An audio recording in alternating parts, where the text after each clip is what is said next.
और निकालने वाला भी मन है। मन के लारे न चलिए, मन है पक्का दूत, ले डूबे भरे दरिया में, जब हाथ से जाए।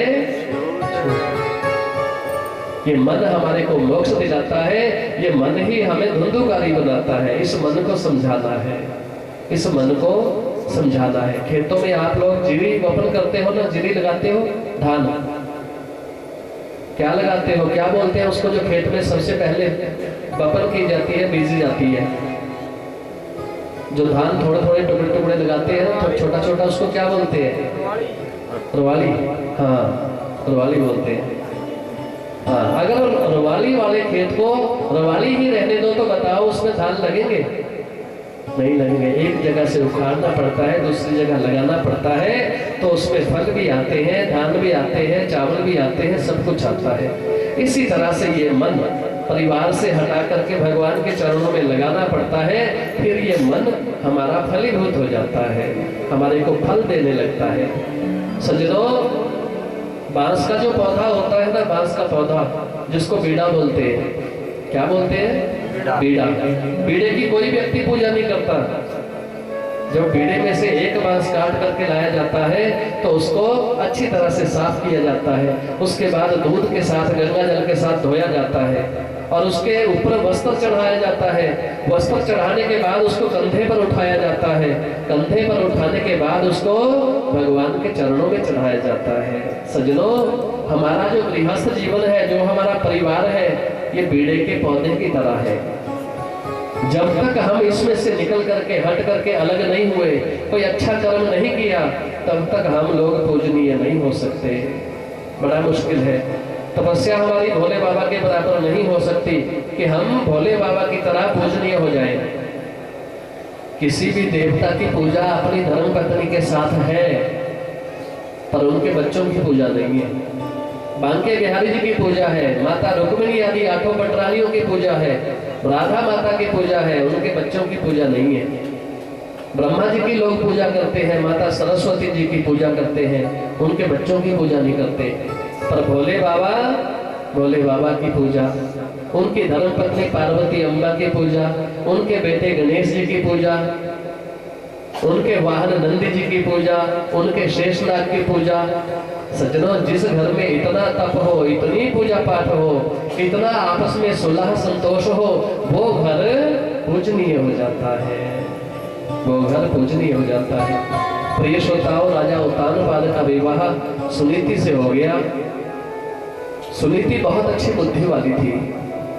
जब कई वर्ष बीत गए, 10-12 वर्ष हो गए, तो सुनीति ने एक दिन कहा, अपने पति के पास आई, स्वामी आप एक काम करो, मुझे ऐसा लगता है कि मेरी गर्भ से ना कोई। आज सुरुचि को विवाह करके राजा उत्तानपाद बड़े चौक के साथ जैसे लाने लगे, और भगवती स्वरूपा बड़े वाली महारानी सुनीति अपनी छोटी बहना की आज आरती उतारने के लिए सोने की थाली में चांदी की कटोरियां रख करके उनमें ज्योतें जलाई, और एक हाथ में पानी का लोटा लिया गंगा जल का, अपनी बहन की आरती उतारने के लिए। आज मेरी बहन हमारे घर में नव विवाहित वधू बन करके प्रवेश कर रही है, हमारे घर में लक्ष्मी बन करके आ रही है। जब विवाह होता है तो दूल्हा, माता सुनीति अपने बालक को बड़ी सुंदर शिक्षा देती थी। सबसे पहला गुरु है बच्चे का माँ, सबसे पहला गुरु बच्चे का माँ है। जो कुछ भी माँ बच्चे को सिखाती है, बच्चा वही सीखता है। माता का ये फर्ज बनता है कि सुबह अपने बच्चे को जल्दी उठाए, जल्दी उठाने के बाद छोटा सा डोलू दो उसको, उसमें पानी डाल दो, उसमें दूध डाल दो। यदि नजदीक शिव मंदिर है तो बोलो, जाओ बेटा भोले बाबा के मंदिर में पिंडी पर जलाभिषेक करके आओ, कच्ची लस्सी चढ़ा के आओ। भोले बाबा भंडारी है संसार के, वो सब कुछ देते हैं। उसकी आदत बनाओ, पहले अपने साथ लेके जाओ, धीरे धीरे उसकी जब आदत बन जाएगी, फिर आदत बन गई तो बन गई। आपके नजदीक यहाँ पीर लखदाता बाबा जी का मंदिर है, वहाँ बच्चों की आदत बनाओ, जाओ बेटा आज वीरवार है, मत्था टेक के आओ। जब तक वहाँ चिराग नहीं जलाओगे, वहाँ मत्था नहीं टेकोगे, आपको खाना नहीं मिलेगा। तो देखो बच्चे दौड़ करके जाते हैं, चिराग जलाएंगे। अब जिसके नाम का चिराग जलेगा सज्जनों तो हमारे घर का चिराग पक्का जलेगा। ऐसा कभी नहीं होता कि चिराग ना जले। अपने बच्चों को शिक्षा दो, सुबह जल्दी उठो, और जो भी बच्चा जल्दी उठे, सुबह आपको प्रणाम करे ना करे, उसको बोलना, सुबह उठ करके बोलना, माता जी राम राम, माता जी राधे राधे, पापा जी राधे राधे। देखो ये बातें बताने की नहीं होती। कॉलेज में मेरी बेटी सेकंड ईयर में पढ़ती है, बीएससी सेकंड ईयर में। उसकी जितनी भी सहेलियां हैं, जब कोई उससे हाथ मिलाती है वो मना कर देती है, नहीं बस राधिका राधे राधे, फलाना राधे राधे। उसने अपनी टोली की सारी बेटियों को राधे राधे बोलना सिखा दिया। कहने लगी नमस्ते हाय हेलो कोई मतलब नहीं है। सुपर इंटेलिजेंट है पढ़ने में, 100/100 लेती है। मैंने कहा बेटा S+ ग्रेड क्या होता है? कहती पापा जी 10 में से 10 नंबर आ जाए वो S+ होता है। मैंने पूछा आपका कितनी किताबों में है? कहने लगे 3 में है। मैंने कहा बाकी में मैं ढीली हूँ। मैंने कहा कितने आए? 95%। मैंने कहा वाह। प्रिय श्रोताओं, और जब घर में सादगी हो जाए तो उसका क्या कहना। सुबह उठाना है बच्चों को तो बड़े प्रेम से उठाओ। ये नहीं है कि बच्चे को बेचारे को सोए हुए को यहाँ से पकड़ा, स्कूल तेरे बाप ने जाना, सीधा बाल्टी में गिरो जाके है। ये नहीं होना चाहिए। प्रिय श्रोताओं, नन्हा सा बालक एक गिल्ली मिट्टी के ढेले की तरह होता है। आप चाहो तो उसकी सुराही बना दो, आप चाहो तो उसकी चिलम बना दो। एक बार कुम्हार गिल्ली मिट्टी लेकर के बैठा, मन में विचार किया मैं इसकी चिलम बनाऊंगा। क्या बनाऊंगा? चिलम बनाऊंगा। फिर याद आया ये जेठ का महीना है, यदि मैंने इसकी चिलम बनाई तो चिलम स्वयं भी जलेगी और पीने वाले को भी जलाएगी। बनाते बनाते विचार बदल गया। कहने लगे जेठ का महीना है, कौन चिलम पिएगा, मैं इसकी सुराही बना देता हूँ। सुराही ऐसी होती है जैसे केतली होती है। केतली जानते हैं, इसमें चाय डालते हैं और आगे से गोल सी होती है, उसमें से पानी या चाय निकलता है। केतली बना दूंगा। फिर उसकी सुराही बना दी कुम्हार ने। जब सुराही बन करके तैयार हो गई तो सुराही ने कुम्हार से बोला, कहने लगे यदि आप मुझे चिलम बनाते तो मैं स्वयं भी जलती और आपको भी जलाती। आपने अपना विचार बदला, मैंने अपना स्वभाव बदल दिया। आपने मेरे को सुराही बनाया, अब लोग मेरे में पानी डालेंगे, मैं भी ठंडी रहूंगी और पीने वाले को भी ठंडक दूंगी। सज्जनों, जैसा करो विचार वैसा बने संसार। अपने बच्चों को अच्छी शिक्षा देनी चाहिए। शाम को चलो बेटा पूजा करो, पहले घंटी बजाओ, ओम जय जगदीश हरे की आरती करो। चलो बेटा गुरुद्वारे जाओ, माथा टेक के आओ। यदि आप लोग अपने बच्चों को चाहोगे तो आपके बच्चे सुराही बन जाएंगे, नहीं तो चिलम पक्की है, नहीं तो चिलम वो तो बड़ी बनाई है। कई बार लोग कहते हैं पंडित जी हमारा बेटा जिद्दी बहुत है। मैंने पूछा, मैंने कहा आप कौन से कम जिद्दी हो? बच्चे तो तभी जिद्दी होंगे जब स्वयं जिद्दी है। बेटा गुस्सा बहुत करता है, झगड़ा बहुत करता है? आप भी तो अपने पति से झगड़ा करती है, तो बच्चे देखते नहीं है क्या? कभी भी बच्चों के सामने झगड़ा नहीं करना चाहिए। एक दूसरे को कुछ बोलना नहीं चाहिए। जब बच्चे चले गए तो 2-4 बातें जो है क्लियर कर लो बैठ के। ये थोड़ा भी गुस्सा ही सब कुछ होता है। सज्जनों, समय ने करवट बदली। बड़े वाली महारानी सुनीति अपने बालक को हमेशा परमात्मा का वंदन करना सिखाती थी और वहां बैठ करके विचार करने लगी, मुझे यहाँ मेरे गोविंद का सहारा मिल गया, क्योंकि संसार के सारे सहारे फीके हैं। जब अपने गोविंद का सहारा किसी को मिल जाता है फिर वो व्यक्ति वास्तव में डगमगाता नहीं है। बोलिए बांके बिहारी लाल की। मुझको माधव का सहारा मिल गया, मुझको माधव का सहारा मिल गया, मुझको माधव का सहारा मिल गया, मुझको माधव का सहारा मिल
मुझको मोहन का सहारा मिल गया, मुझको मोहन का सहारा मिल गया।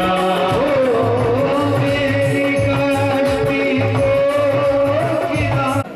नोट निकाला, दे दिया, अब तो चलने बंद हो गए, पहले चलते थे। 1000 का नोट निकाला, तोता ले लिया। सुबह उठ करके लाला जी कहने लगे, तोता मियाँ राम राम। आगे से तोता कहता है, इसमें क्या शक है। उसको तो एक ही बात सिखाई हुई थी, इसमें क्या शक है, इसमें क्या शक है। अरे तोता मियाँ राम राम। कहने लगे, इसमें क्या शक है। अरे मैं आपको 1000 रुपए में खरीद के लाया, क्या मैं पागल था। कहने लगे, इसमें क्या शक है, इसमें क्या शक है। समझो, सोच विचार के काम करना चाहिए, पागल नहीं बनना चाहिए। नन्हे से बालक ध्रुव को उंगली पकड़ी नारद जी ने, अरे तू क्यों तपस्या करने जा रहा है। कहने लगे, बाबा जी मेरी माँ ने कहा है जंगल में तुम्हें नारायण मिलेंगे, जंगल में तुम्हें अपने गोविंद मिल जाएंगे। अरे बेटा चल, मैं आपको जंगलों में जाकर के घुमाता हूं। सजनों, नन्हे से बालक ध्रुव की उंगली नारद जी ने पकड़ी। ऐसे ऐसे संतों के, महंतों के, आर्त तपस्वी योगियों के दर्शन करवाए, जिनकी हड्डियों का पिंजरा मात्र शेष बचा हुआ था, बाकी सारे का सारा शरीर उन्होंने भस्म कर दिया था। देखो बेटा, आज तक इनको कभी परमात्मा का दर्शन नहीं हुआ। तप करने से भगवान मिले कोई गारंटी नहीं है। किसी को मिल गया होगा, अच्छी बात है। पूजा पाठ करने से किसी को भगवान मिल गया, अच्छी बात है, पर सबको मिले कोई गारंटी नहीं है। दान पुण्य करने से राजा बलि को भगवान मिले, सबको मिले कोई गारंटी नहीं है। व्रत रखने से भगवान मिले कोई गारंटी नहीं है, सबके बस की बात नहीं है। देखो बेटा, आज तक इनको भगवान नहीं मिला, तू कैसे ढूंढने जा रहा है। चल, मुझे पता है बेटा, तेरे को राजा उत्तानपाद की गोदी से धक्का दिया गया था, जिस गोद के लिए तू इतना तड़प रहा है, चल मैं वो गोद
पैदा करने वाले हो। सजनों, भुलिया रहा ना भुल पछाणी, पूजन लग पिया मड़ी मसानी। भुलिया साहिब अंतरयामी, शर्म ना आंदी इस मुंह काले नो। भुल गया माया दे विच बंदिया, पैदा करने वाले नो।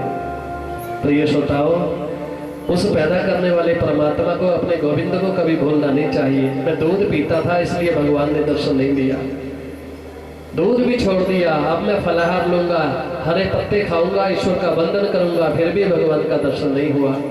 मैं पानी पीऊंगा, भजन करूंगा, 5वां महीना भी व्यतीत हो गया, भगवान ने दर्शन नहीं दिया। सूखा घास खाने लगे, सूखा घास खाने के बाद